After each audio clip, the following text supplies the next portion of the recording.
In this video, I'm going to be talking about the Diggi FX module, which creates a digital distortion and glitch effect. So let's take a look at it. We've got this glitch dial here. So if I hit play, I've got this video loaded in, which is just a video I created in Kyber AI, which is a AI video generation tool. So the glitch dial, as you can see, controls the level of the glitch effect. So the higher up that is, the more glitchiness you're going to have. And then underneath that, we've got a smear dial, which also adds a smear effect.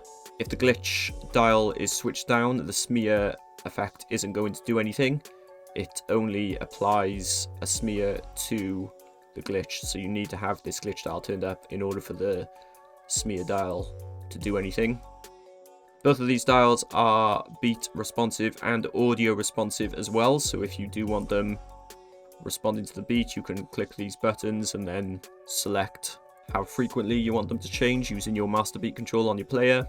Or if you want them to respond to the audio, you can choose either these high or low options here, and then you can control the sensitivity using this green bar. And then on the right here, we've got 3 different modes. So these are just different types of glitch effects. So this one is natural, and we've got this random one, and then this is glitch.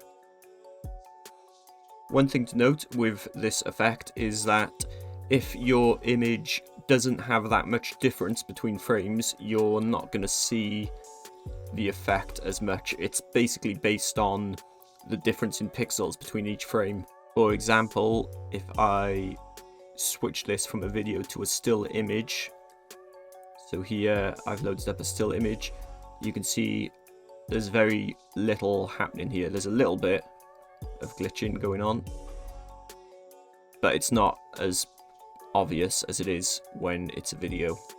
So that's just something to bear in mind. At the bottom here, we've got our usual transparency controls. So this setting here controls the overall transparency of the effect. And then here we've got a selection of blend modes, so you can blend the effect with the original video in different ways. And that's everything for the Diggi module.